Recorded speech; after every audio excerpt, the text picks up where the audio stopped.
Thank you very much for joining us. This is one of the parallel sessions of the second day of the OTT conference. The idea of these sessions, like in the live events that we couldn't have here, is to have a conversation among ourselves in smaller groups, and try to get to the bottom of some of the issues that we are facing in think tanks or in the organizations we work in. I've invited 3 people to join this session who will bring different perspectives to the challenge of people, of what I think is think tank's biggest asset, right? It's people, it's staff. And we ran a survey on think tanks last month, and it was very reassuring to find that most of the respondents identified challenges to their staff as the key as the key problem, and that is something that we need to address.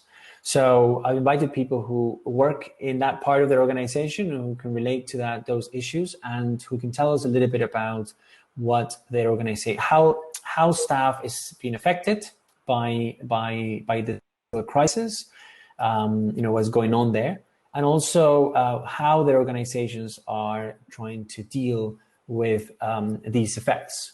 I think there's 2 main questions, right? How is the crisis affecting staff at different think tanks, and also how are the organizations responding? What are the strategies, tactics that are being adopted by these organizations?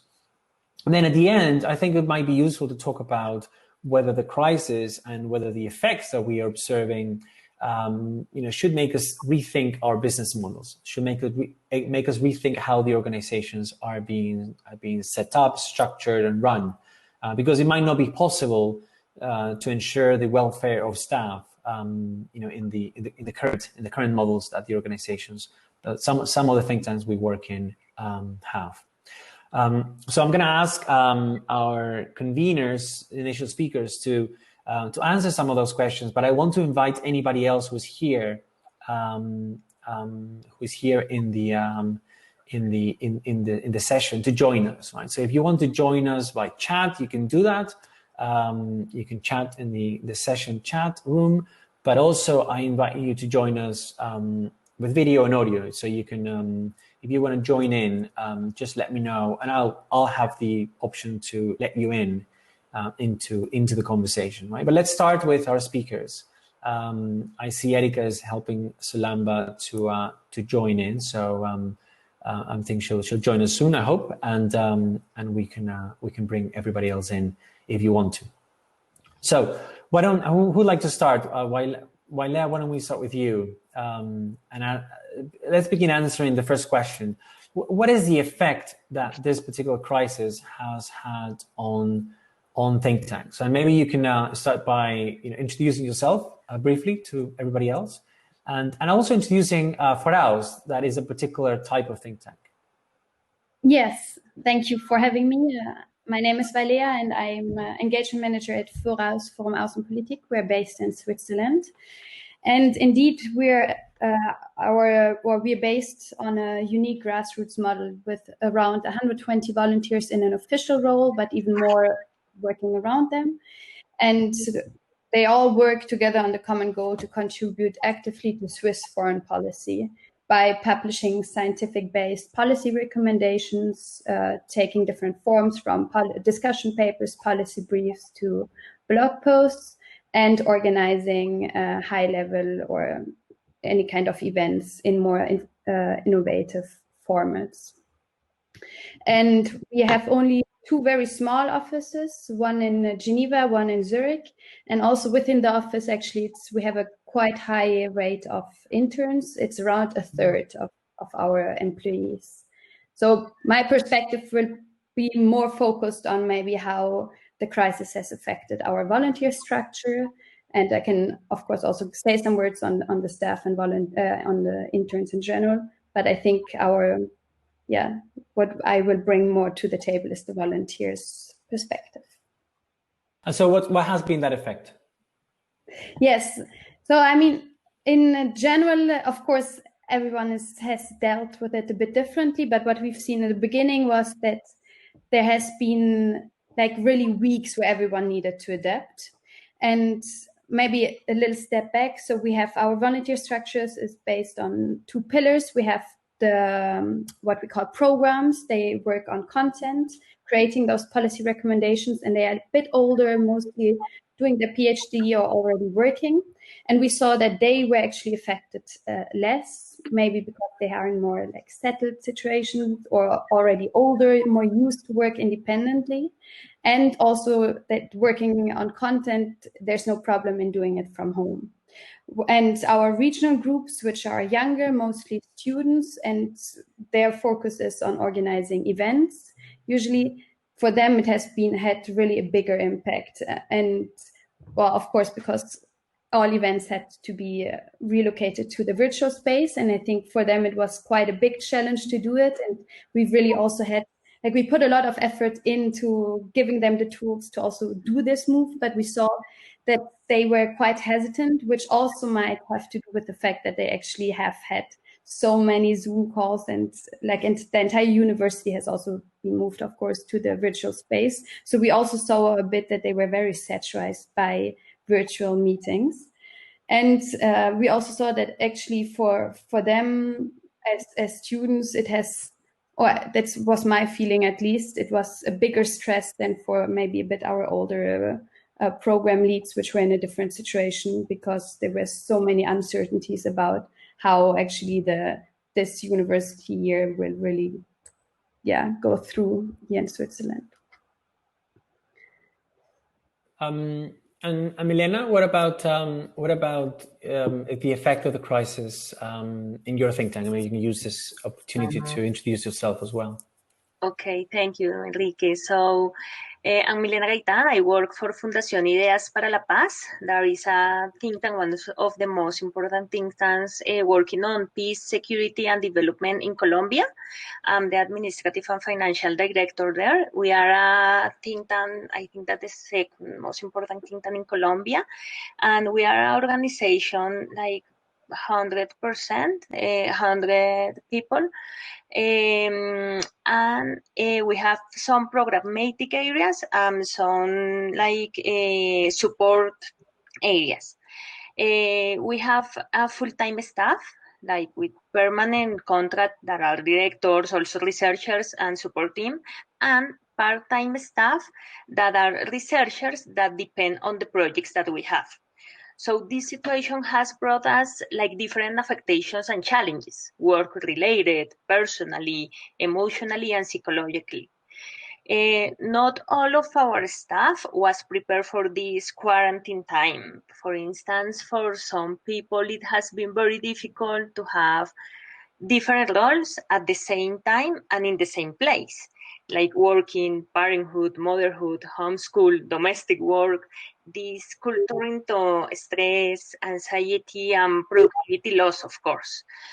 There is also a lot of fear due to the uncertainty, but I think I have noticed that in the moments of most uncertainty is when we give more, like achieve the most. For example, if here in FIP, we depend on projects, of course, and last year in the first semester, we present 17 proposals for projects.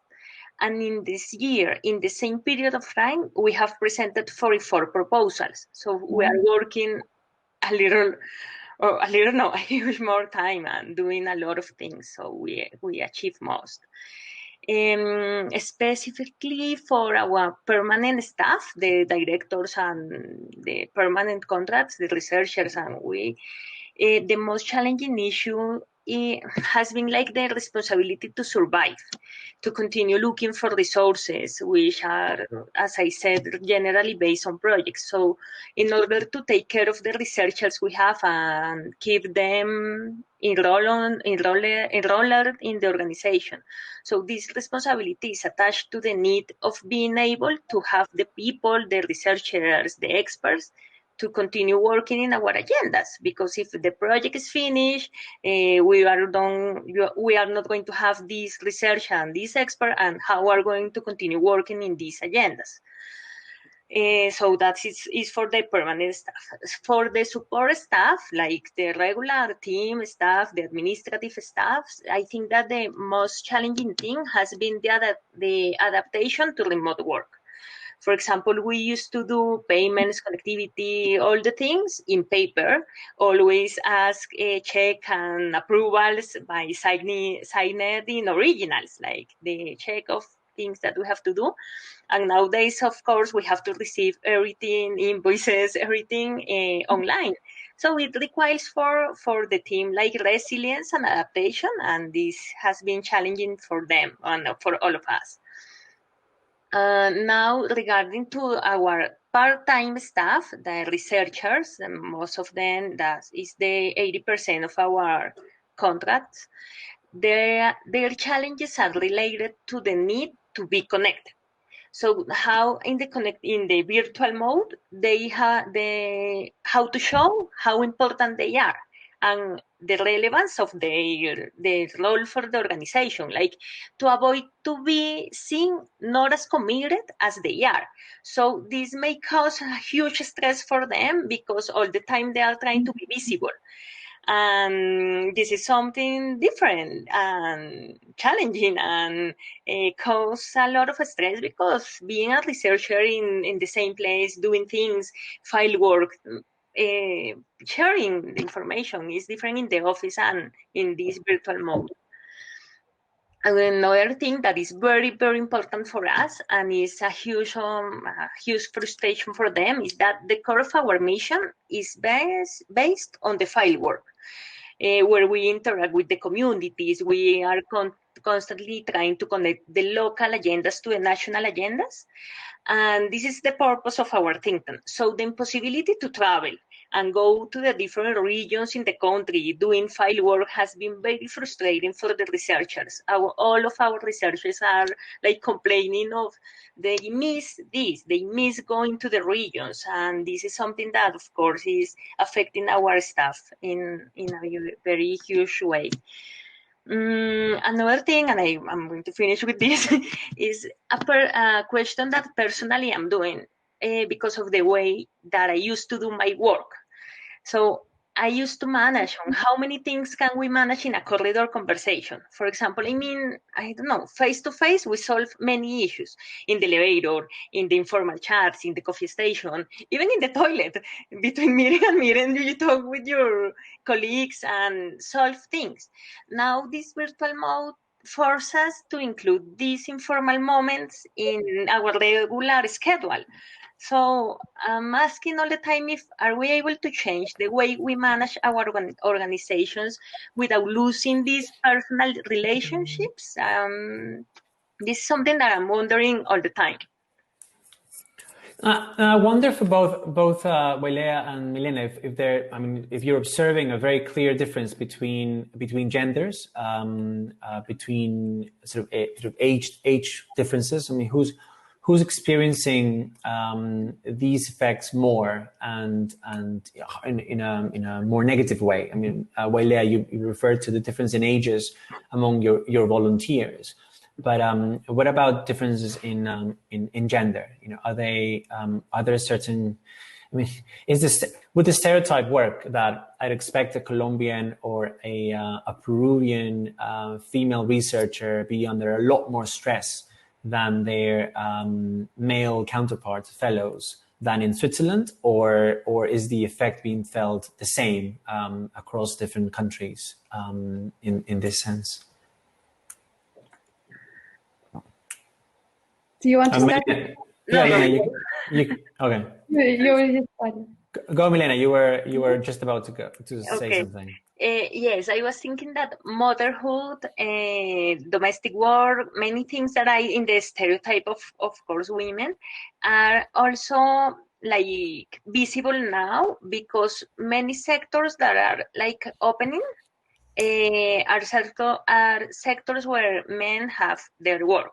So this kind of being researcher or administrative work or this sector where we are, like think tank, not profit, services, these our sectors are here in Colombia are continue at home, working at home. So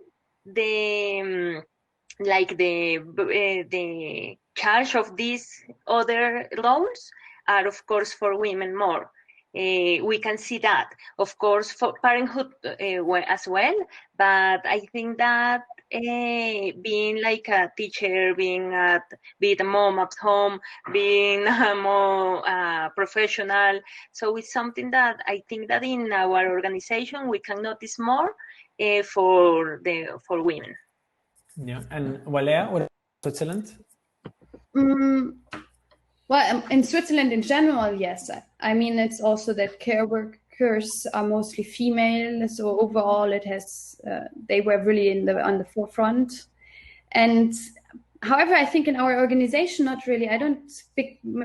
I guess the biggest reason for no difference in gender is that we are all, I would say around or between 30 and 35. So we only have one father in the team, which doesn't give us this parental role. And we don't, as a woman, don't have to manage family life and work life. What I have seen more is that different character types dealt better with this situation. So someone who already beforehand really liked to work independently and liked to take on responsibility and like to have the freedom would deal a lot better with the situation now than someone who likes to control or like as a manager and likes to be very close to the employee. So I think, but this is not really gender related, what I can see within our organization. And age, I said age for the volunteers. I mean, also within our staff, for the interns, there's definitely a difference. Maybe again, not necessarily only age related, more experience and character. And for the volunteers, it's age, but it's more because I think there was really a difference in Switzerland.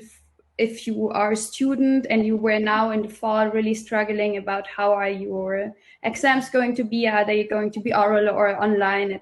Like this has been stress, which was probably less, even though it was for sure for everyone also stressful to be in home office and deal with this new situation. Mm-hmm. But I think it's more like the different life situation that the people are in. And maybe also just as background, I think comparatively Switzerland, we have been very lucky that the lockdown has never been too strict. We were working from at home, but we were allowed to still go out and yes. And let me bring someone else into the conversation. I'm sorry Sulamba's not been able to join us. I hope you will, Sulamba, join us at some point in the conversation. But I'm going to take advantage that Annapurna Ravichandar from India is online. And Annapurna is running an organization in India, and she used to work for another organization, a public affairs center there. And I think she might also be able to tell us something about the experience of staff in her organization, because of the crisis. And so we'll get another perspective to the Swiss and to the Colombian perspective. And Annapurna, I think I approved you, but you have to. I don't know, you have to join again, or you have to allow Hopin to use your video and audio. Are you able to join us?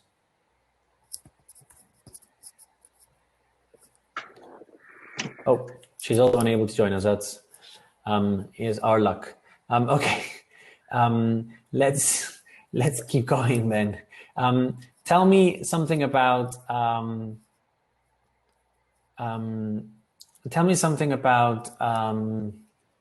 your the responses of your organizations to the stress. Wailea, why don't we start with you again? How has foraus responded to the stress, the challenges, the concerns of your volunteers the people you work with most directly? Sure. So, I mean, actually it has, in general, it has also for staff and volunteers, it has been similar in the sense that we've really tried to create a space for them to express their feelings and their fears and fears about the uncertainties. And for the volunteers, I mean, we have in general, we have spaces of exchange. Also, before COVID, we did a monthly virtual call to check in because our volunteers are spread throughout the country. And now in the past month, we just tried to do more of those events and really also open the floor more up, because otherwise it's really either on a special topic or really more informative. And now to really to have it maybe a bit more informal and also to give the space to exchange the learnings on how it is to do the first online event on with external speakers or in that sense. And then we also did, especially to try and motivate the younger volunteers to do online events, we invited experts to bring them to give them the expertise and therefore also the certainty to manage it. So we organized a webinar. And I mean, something interesting, it's not on the volunteers, but I want to share because I think it's really something nice, which we also will keep on doing afterwards, is that for our office, we did every morning a little check-in, like a virtual coffee break at 10, just 10 minutes, where everyone could chat on whatever, not with the aim, not necessarily work-related. And actually, we've seen that this has been very beneficial also in bringing our two teams of Geneva and Zurich closer together. So I think, for example, for the interns, I've never seen so many projects executed between our interns in Zurich and Geneva, because usually they stick a bit in their little groups within Geneva and Zurich, but now there has been more exchange between those little groups. And I think this is something very positive, which we probably will keep on doing in some form or the other. Recently that this of the silver linings of having to work from home and connecting to people from home is that you begin to understand or get to know your colleagues a lot better, because you understand where they live, you understand, you realize they have a partner, or they have roommates, or they have children, or they have a very small apartment, or they have a very large apartment, or you see them in a different way. You understand that's that son or that daughter who sort of jumps on the lap is the reason why, of course, they can't start the day at 8 a.m. It has to start for them a bit later, and maybe that's making people have a lot more empathy for each other within the organization, and that makes it easier to collaborate if you are working remotely. Like in the case of foraus, where you have different offices. As you say, you're probably going to be more closer to the people in your office rather than the other one. But this is providing an opportunity to get to know people outside of that comfort zone that is the office, or the kitchen, or the hallways, or the bathroom in the office.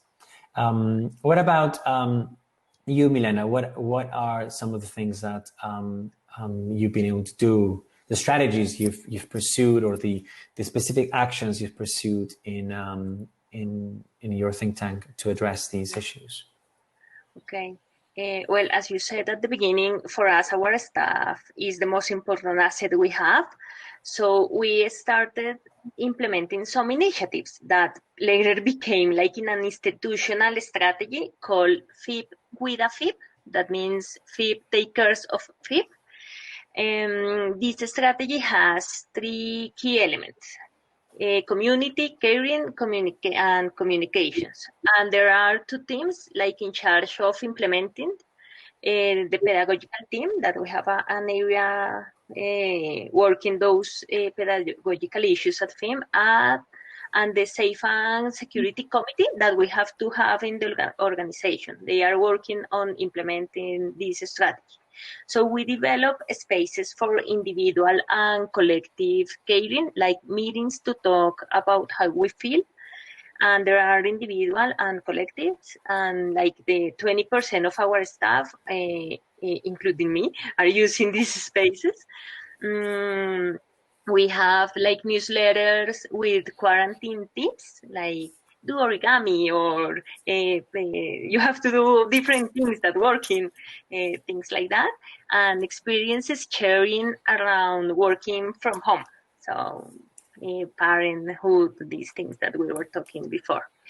We also done informal meetings like happy hour meeting, and that was convocated by our director just to keep in touch, see each other in camp, and have a beer and talking for a while. That happened. And we also create like a WhatsApp group to share recipes, like maintain our relationship beyond work. Things like that you were saying, Enrique, like empathy and know more about your colleagues. So we have this chat about how we cook. On the other hand, we build different financial. Those were like the more personal strategies or initiatives that we develop. But more formal, we build different financial scenarios. Where our first mission was to avoid massive layoffs and decrease salaries. So these scenarios give us some like quiet atmosphere, like stability for at least 6 months. And this is something that is important for us. Like, as I said, we are dependent on projects, so this was very important. We are also developing the biosecurity protocol, where we include some elements for remote work, and we are trying to prepare the organization for this new model of work. So social distance, use of personal protection equipment, etc. Those things that we have to do. And finally, regarding to the position of the peace agenda, that is what we work, our team has been able to adapt to the demands and needs of this situation. And they are like showing very important progress in managing this contingency. So we have working to guarantee the continuity of the initiatives and projects that we have. So we are using the way that we work and interact with the territories. We are like innovating in the methods, in the research methods and information gathering. For example, we used to go to the regions. Now we are hiring people from the local territories and training them in research methodologies. So this is another way to be connected with them.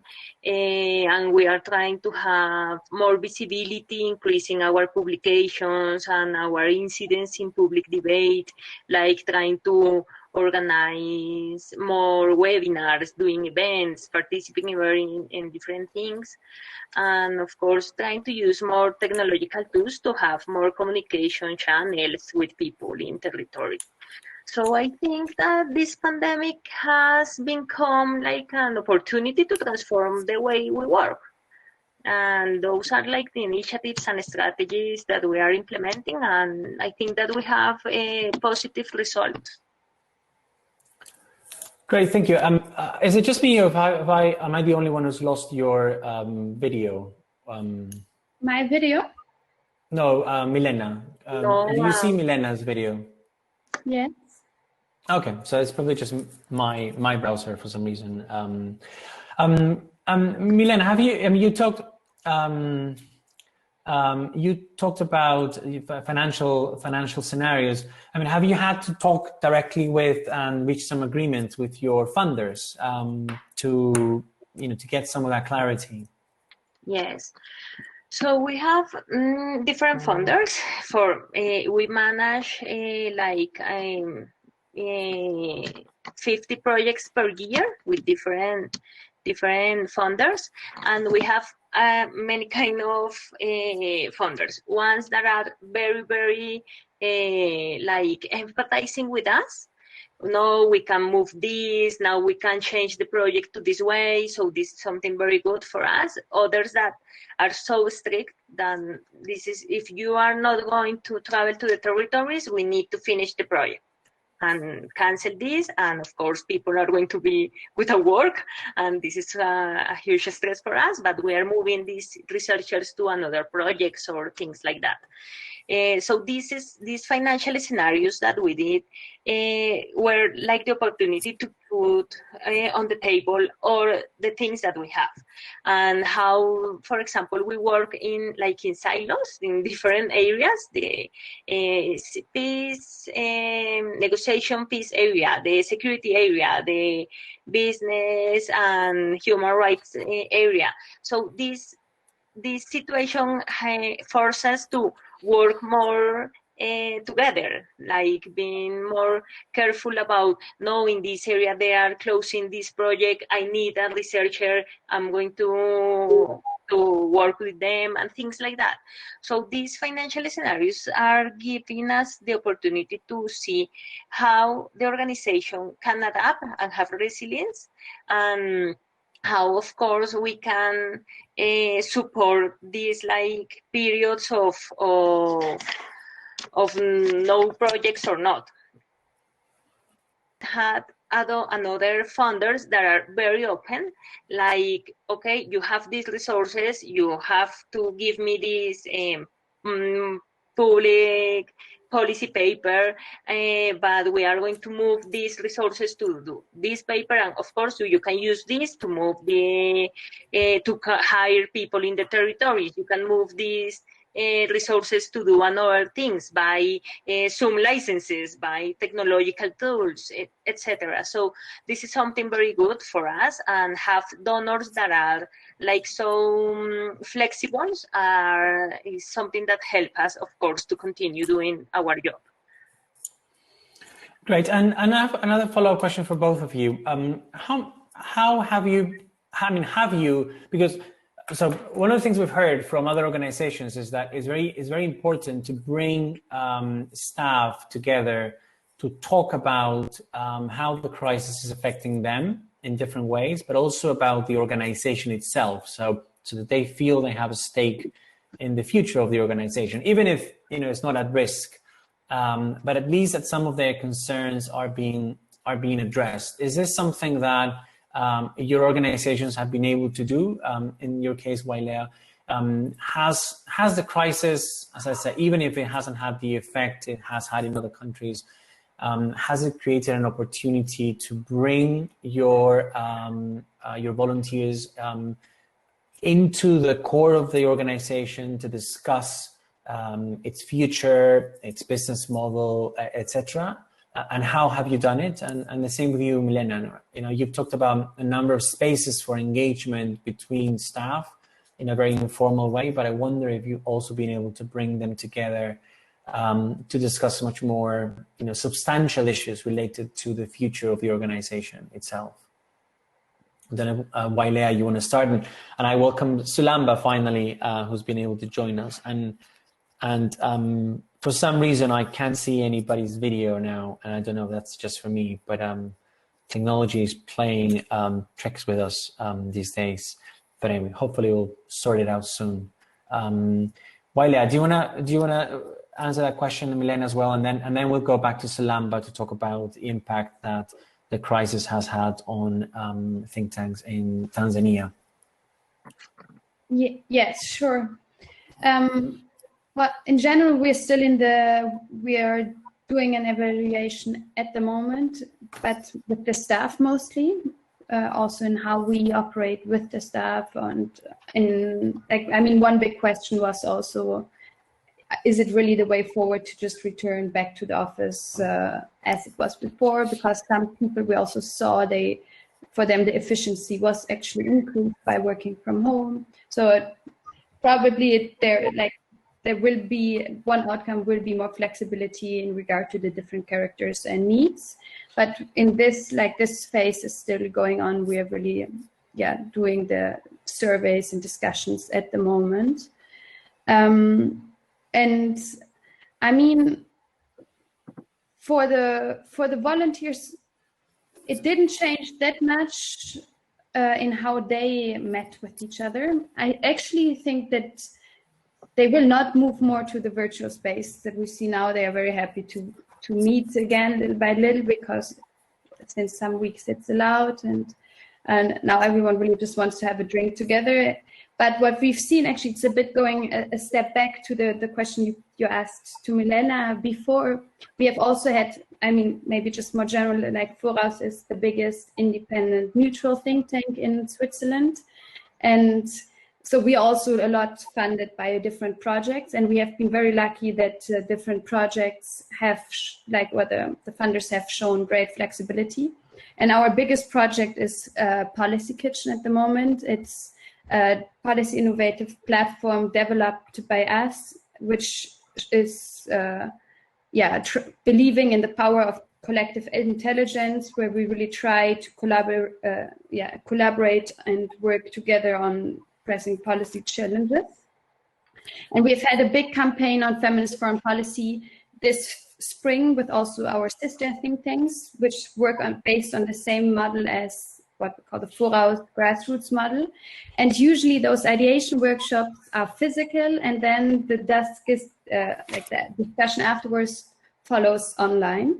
And now, of course, they had to take place in a virtual space. And actually, I think this is a very interesting move, which we will really evaluate afterwards too, because whereas usually in those physical first ideation workshops, it's quite restrained to, well, wherever you do it, to Geneva or it's also fewer participants. And now we managed to get the limit of what we aim for, like 100 people trying to participate per workshop, and very diverse perspectives per workshop. So I think it's really, for this tool, actually, it has shown a very interesting direction to move onwards, which we will probably stay on the track afterwards as well. So it's mixed, but I think for us it's still a bit too early to say, okay, our business model or the way we operate will certainly move in this or that direction, because we're still trying to figure out what's all the impact where, and what to take with it from it. And what about you, Milena? Have you been able to bring stuff? Have you brought over stuff to talk about more substantial issues about the organization's future? Okay, at the beginning, these discussions were just the director and me, seeing those Excels, doing numbers, worried, and we were all of us. And then we opened this conversation to our directive team, all the programmatic directors and the directors of the support areas. So we opened this conversation with them and also with the board of directors about these are the numbers. If we don't sign this contract, we are going to be massive layoff.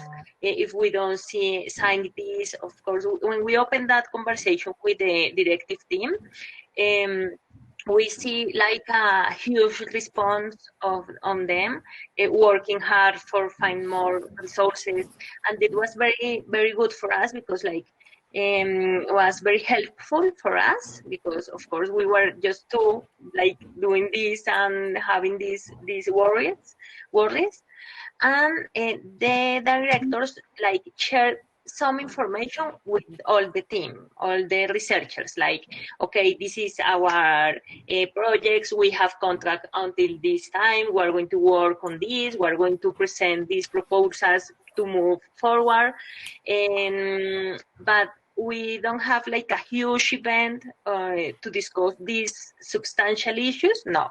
Just the programmatic areas and the support areas, or each director with their team share all this information with them, and it was very, very good. We received a lot of information and very grateful for what we are doing to continue working. Right, that's interesting. And so let me bring in Sulamba before we go truly into the question of business model. Sulamba, are you there? Yes, Erica. Sorry for Good. late joining. No, don't worry. Don't worry. I think for some reason this session we've been having some, at least in my side, I've been having some IT problems, so it might have been that as well. Wailea and Milena from Switzerland and Colombia already talked to us a little bit about the impact that the crisis, the COVID-19 crisis, and of course the way it's been handled in their countries has had on staff in their organizations.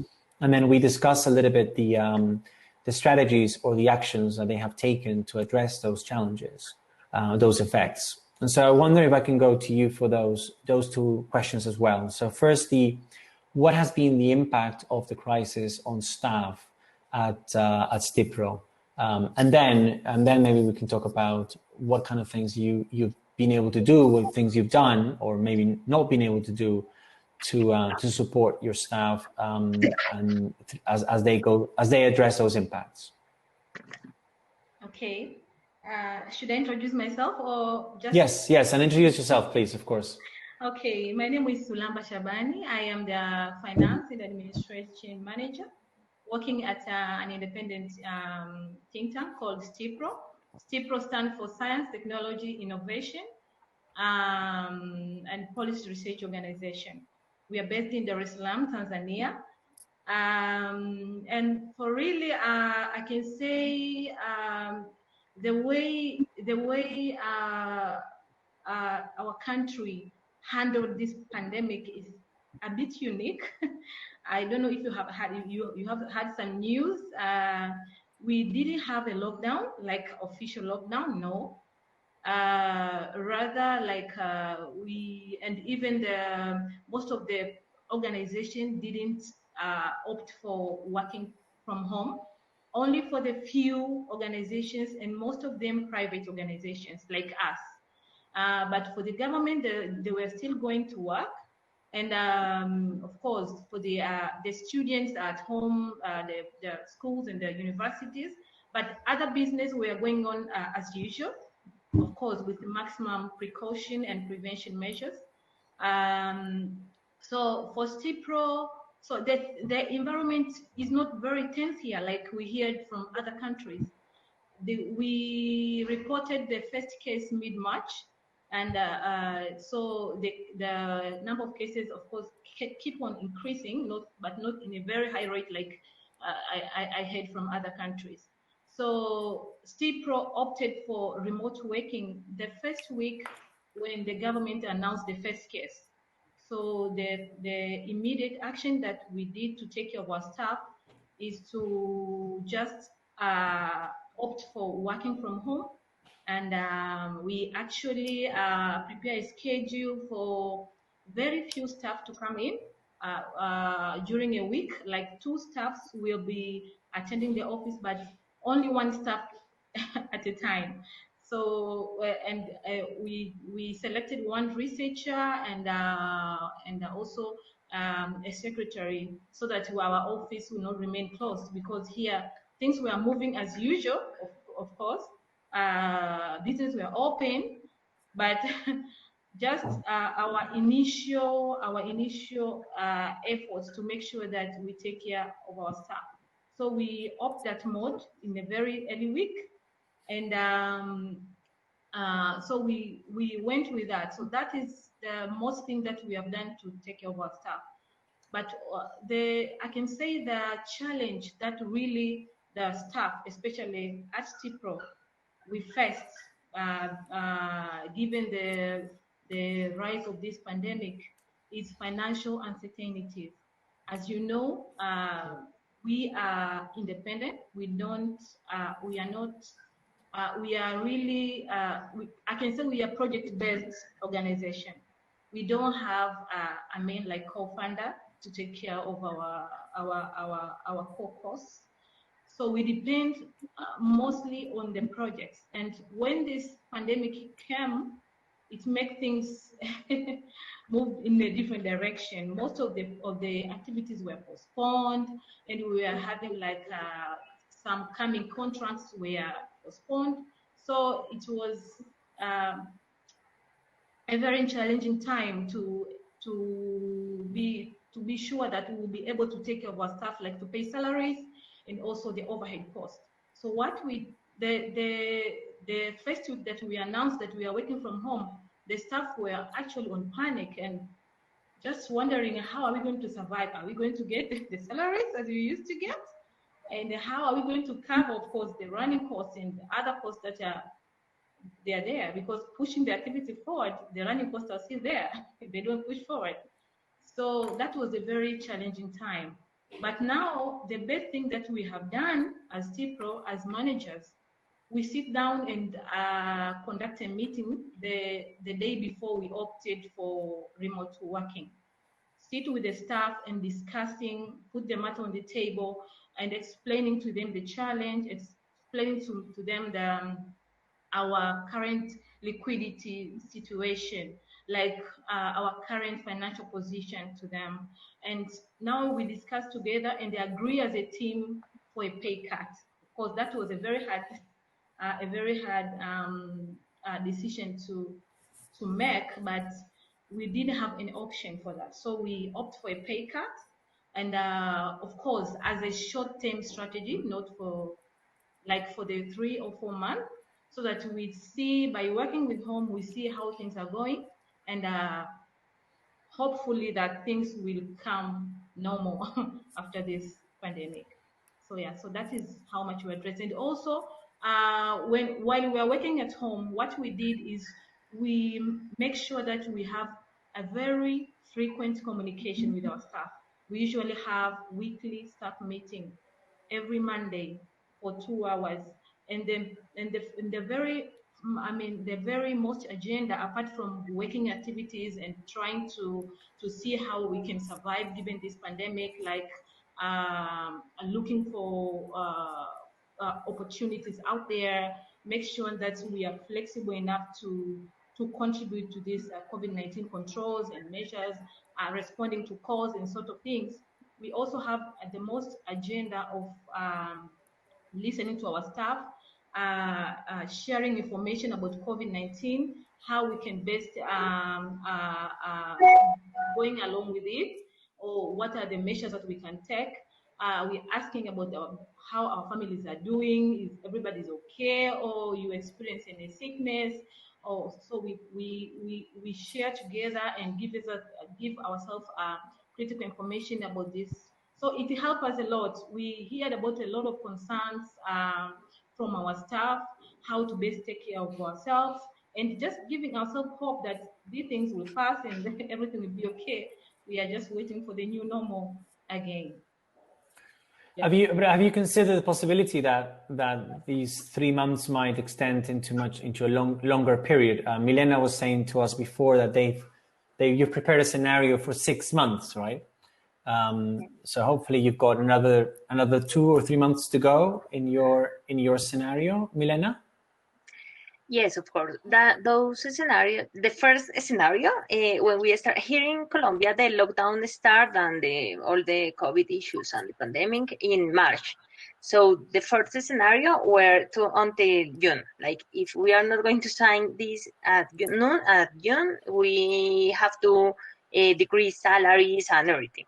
And then we start like moving forward and putting more information in those scenarios. And now we have like stability for 6 months more. That is December. Right. So we're quiet that we're going to finish this year like in the same conditions, finish the projects that we have, everything. And for next year, of course, we are working right now. And this is something that is like connected to the last question that we were talking, that we think that the real effects of this pandemic, we are going to see these effects next year, because some of things that we are doing right now were like negotiating and have the idea from last year. So next year is going to be the difficult period for us, I think, and we are of course working on that. On them. I told you about how many proposals we presented because we will need to have resources for next year, and of course we are in this moment modeling this 2021 to see how this is going to move. Because of course, depending the 90% on projects is something that are making us rethink many things, even our business model that is going to be tested now.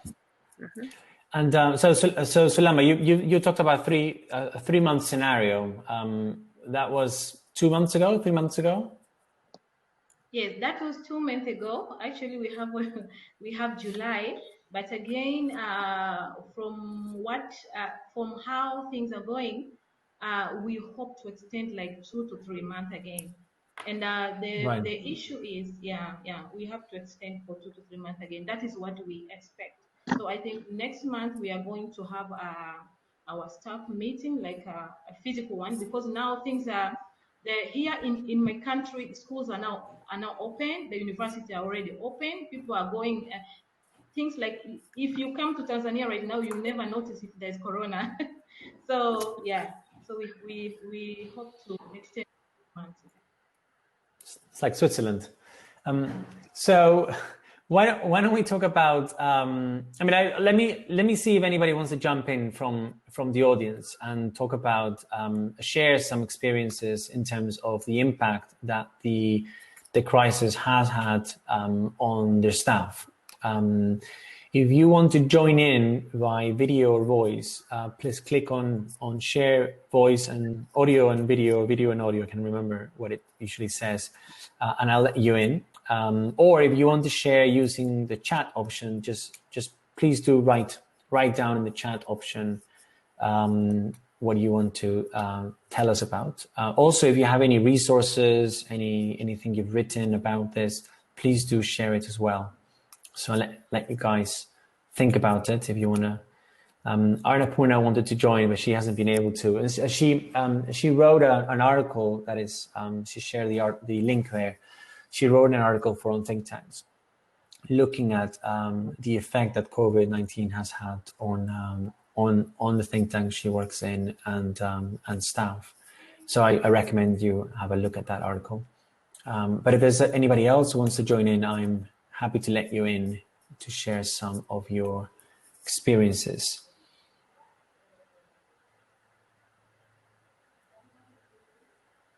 No, otherwise, we can join in. Here's somebody else. Sarin, yeah, I was just going to put you on the spot, but let's see if you can join and we don't have trouble as before.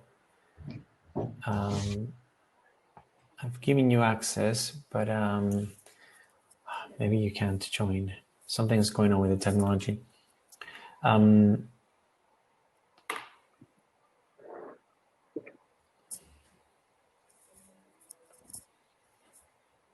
Are you unable to join us, Sarin?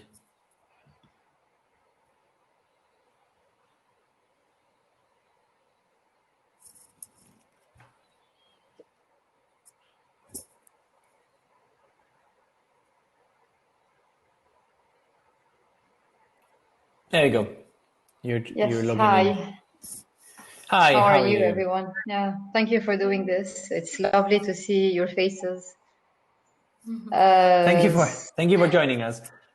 So tell us about you and where you work and about the impact that the crisis has had on staff in your organization.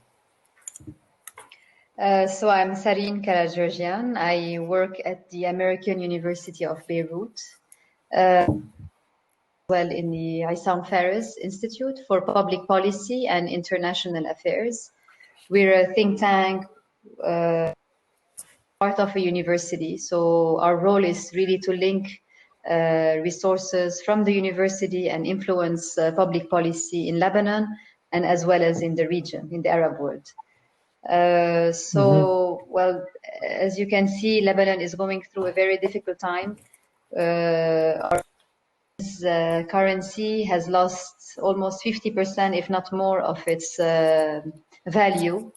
So there are many rumors that we might be Venezuela, but even maybe Somalia in the coming months. So it's not only, so in the last 9 months, we had a popular uprising, an Arab revolution in the month of October of 2019, followed by a financial crisis that we are still living at the moment. And then we had COVID-19 in the month of March.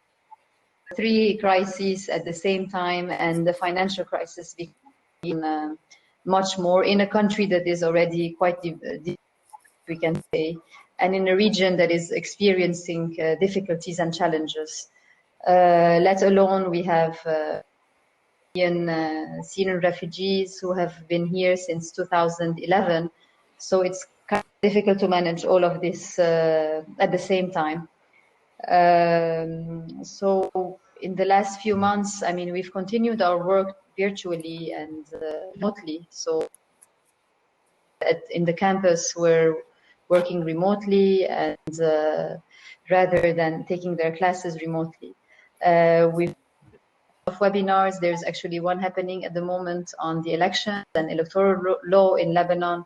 So our activities are continuing, and we've been as much as possible engaging with our and staff members and fellows just to see everyone. So once a week we used to meet. We're still meeting on Zoom and progress returning office.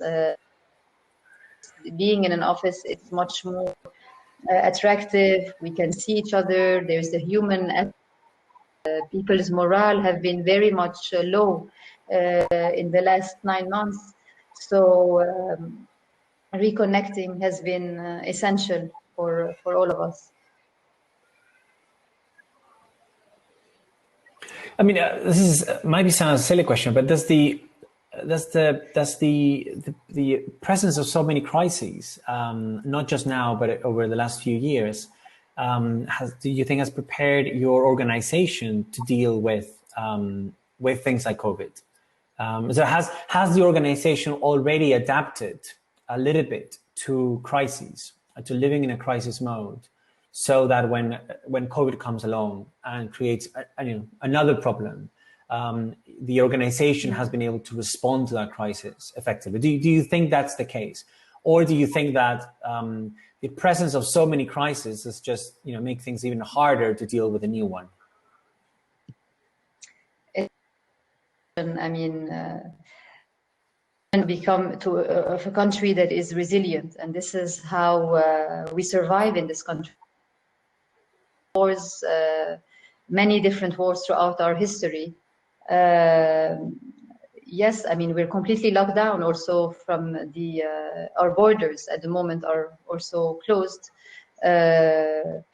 And it's how do you adapt to this crisis and COVID happening on top of all of this? So now we're trying to forget about COVID. We're all, like Sulamba was saying, people are moving, they want to survive. People have been coming to work just to we don't want to be laid off from our work and lose our jobs. So, I mean, the university at the moment is going to lay off 25% of its staff. So almost 1,600 of its employees. We are now 6,500. So you will lose 25% of our resources. It tells you a lot, and given that AUB, where we work now, is the second largest employer of the country after the government, of course. So how can you be so ready to respond to a crisis, a financial crisis that is influencing? So you respond maybe on a short term, like providing online and webinars and so on, but on the long term, yes, we are thinking ahead. How will we continue to use our resources? How can we draw more fellows and students to the university? How can we continue fundraising as well in this period that we're going through? So it is very challenging, but yet we try not to lose hope, because this is our raison d'être. It's to try to find solutions and to the less fortunate, to the vulnerable, but yet as well as continue generating knowledge and influencing. Yes, exactly. So let me use this as a segue to talk about this future and the reflection about the business model of organizations. Right? So how resilient are they to deal with crises in the future? And Let me ask Wailea first, because foraus has a particular business model that's very unique and probably very different to others, right? Largely driven by volunteers, a very young organization in terms of make up foraus, very dynamic, very flexible. But do you think that even though the crisis has not affected foraus maybe as much as others have, or Switzerland as much as other countries, has the crisis made you think about the business model and whether there are some adjustments that have to be made, or has the crisis actually reinforced your view that this model works for a resilient organization? Yes, thank you. I mean, as you already said, so our grassroots model is, I think it has both sides. As I said earlier too, we are also project-based, like funded project-based on a lot, but at the same time, it's not a lot of research, which is project-based. So our volunteers, we understand it, like foraus understands itself more like a platform for young, bright minds to then bring ideas into the policy making process, and the role of our offices is to bridge this gap in the end. So, I mean, I think actually this has been a benefit because we don't the content creation has not really been linked to the problem of funding in the end, and we have seen that they have managed to still write to create a lot of content. What we have seen, what is interesting actually, is that by being grassroots, it also, two things. So by being grassroots, we have probably also reacted slower than other top-down organizations on working on COVID, because they have had to deal with other topics first. And now we have funded a new program, Global Health, so it is coming. But at the same time, it's really, we're not the priority of the volunteers. They have a job aside, or they have their studies aside, so it's a longer process they go through. And but I think I think overall we will keep this volunteers structure, and we have seen it is very dynamic anyway. And so this the dynamic identity of foraus has for sure helped to go through this crisis now. And in addition, of course, also Switzerland has not been hit so hard as other countries. What is also maybe interesting to note is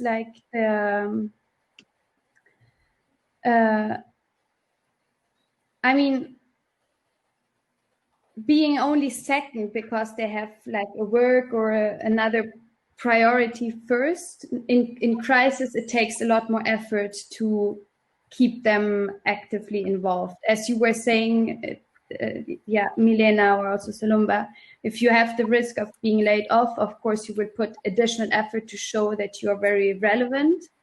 And this motivation, they didn't have necessarily, the volunteers, because they don't have to show that they're relevant in order to stay part of the organization. So probably we had to push them more to continue, not forgetting about foraus, because other things became also very important throughout the crisis. So I think it has both sides, but for now we're not thinking to rethink the model, and I think this model is very dynamic, which has helped us to go through this crisis relatively well. Yeah. So yes, positive.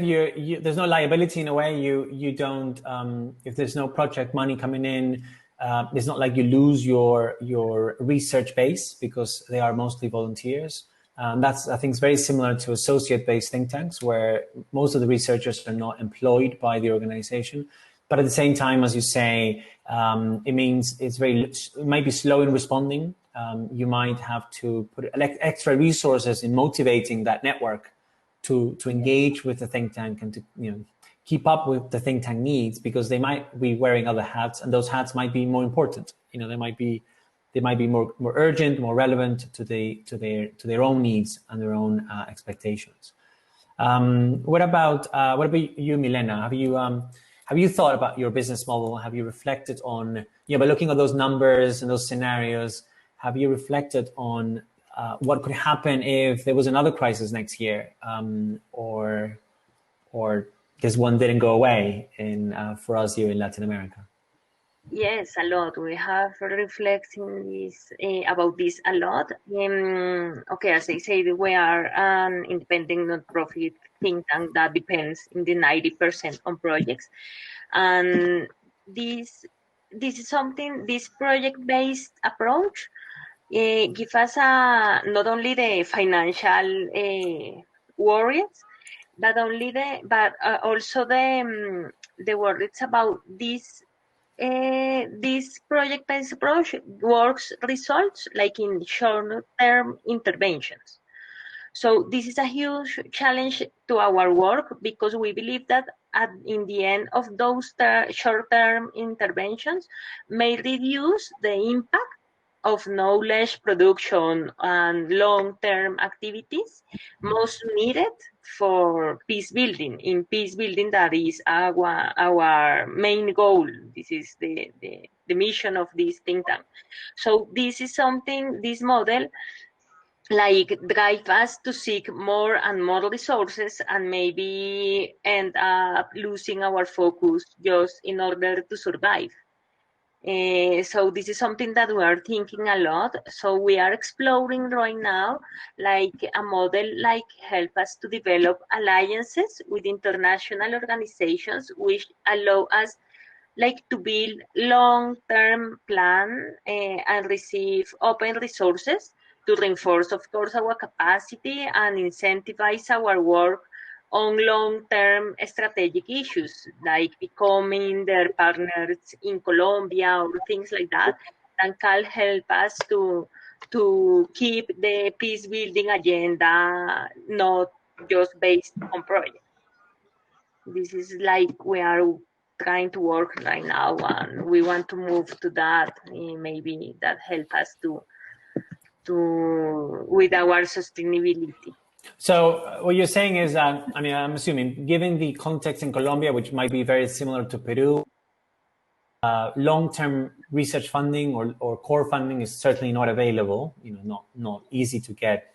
It might be a good idea to link up to organizations elsewhere that might have access to longer-term funding and core funding to, at least have a few long-term projects yourselves, which are linked to those long-term projects or long-term initiatives that they have, right? So it might not be the whole organization that has long-term funding, but at least there are some key programs or projects within the organization that have a 2-3 year horizon, benefiting from what happens elsewhere. It's not actually, it's a very good idea and gives you some stability. Is what we are exploring right now.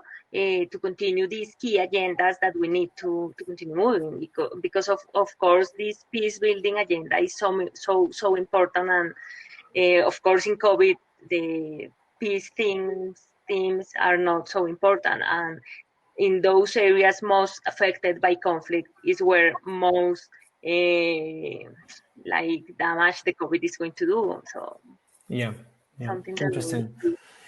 And what about you, Sulamba? I mean, we talked about a couple of years ago. I know STIPRO was facing challenging times in relation to financing, and I think many think tanks are. And this has clearly put a lot of extra pressure on the business model of STIPRO.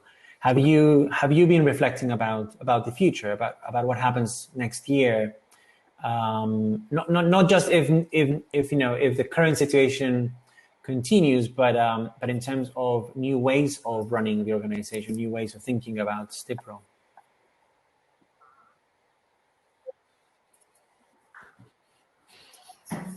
Yes, I can say that the situation in our country here is the same as Milena has described. Surely co-funding is now a mystery here in Tanzania, so think tanks are struggling to survive. And this crisis actually put a lot of tests for survival in our organization. We actually are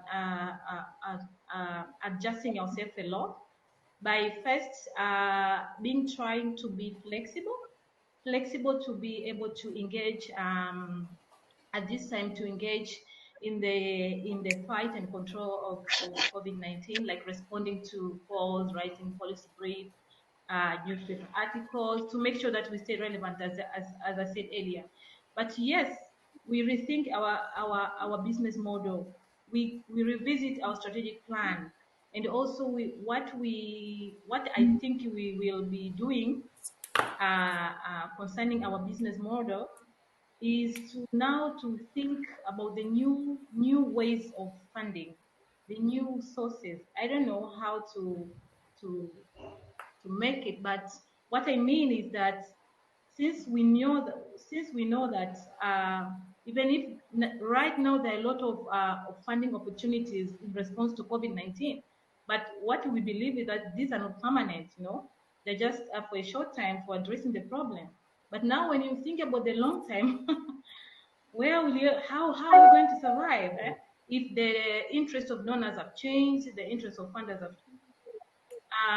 What we think surely will do is to think about the new sources, and the very thing that always we talk about when we meet as management is to try as much as possible to collaborate with other big think tanks or those who work closely with the government, so that we can get a share, because they have the long-term projects and they have assurance of fund. So at least if we are in network with them, it will be better for us. But apart from that, as usual, we are always trying to expand our funding basket, not really relying on project base. We are trying to come out with a lot of things like STIPRO now. We are trying to prepare some training modules for the science, technology, and innovation. Trying to see maybe we can diversify our funding opportunities in the areas of training and consultancy. But also the other thing that put us into test, given the COVID-19 crisis, is our communication model. We come to realize that it was not very effective.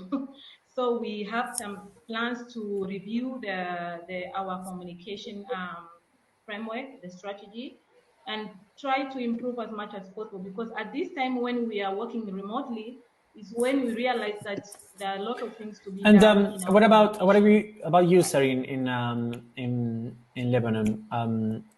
Is the center within the university? Are you thinking about the future and its own business model? I mean, I'm assuming that being part of the university, you get some funding from the university, whether direct or indirect.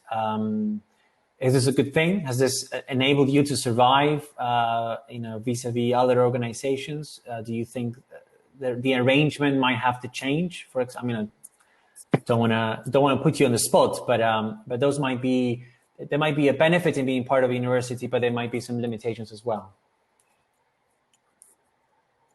I mean, yes, being part of the university is very helpful for many reasons. I mean, you have access to resources, you have campus as well that, brings people together easily, but also it's a good way to be exposed to the outside world, outside of these university walls.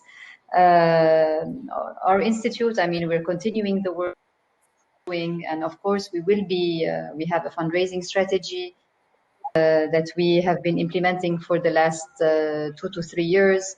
This will continue in the coming years, but of course we will adapt to the changes of the country itself and the region. So we will be looking for new foundations, new donors. We will establish institutions like us. But since we have the leadership, and we're being seen as the Ministry of Foreign Affairs. So it helps in a way to approach new partners and new donors. Interesting. So, I mean, interesting thing from the three of you, Sulamba, Milena, and Sareen, in different ways. But is this is exploring the benefits of partnering with others, right? I think in the case of Sulamba and Milena, you've identified partnering with larger, maybe better resource organizations, whether they are outside of the country or in the country. But it might be a way for smaller think tanks or think tanks in developing countries where resources are less available to gain some resilience, gain some strength over time. It'll come with its own challenges, of course, but it might be a way forward right now. Wailea, you wanted to say something? Yeah, because I mean, actually, also being in Switzerland, we have been trying to get core funding before the COVID crisis already. So I think it's also a problem we are facing here as a grassroots think tank, or also being grassroots. And maybe just being a bit less hit in the way how we function. But we have like the one project I mentioned before, the crowdsourcing of ideas platform Policy Kitchen. This is our longest project of 3 years, and despite of this, we also face the problem that every year again we have to see which positions we can have or not. So I think I just wanted to add, it's really it's good to feel that we're all in the same boat, and we're actually also in the same boat, even though I didn't mention it before. Yeah. Great. Well, I mean, thank you very much. I don't know if anybody wants to share some reflections or comments on the chat, share some resources. Thank you, Sareen, for joining us and sharing your experience with our group. So it was a pleasure. Thank you for joining us, and I hope to be able to see you all live at some point, not too in the future, not too long in the future. Thank you. Likewise. Bye-bye. Thank you. Thank you. Thanks, Wailea.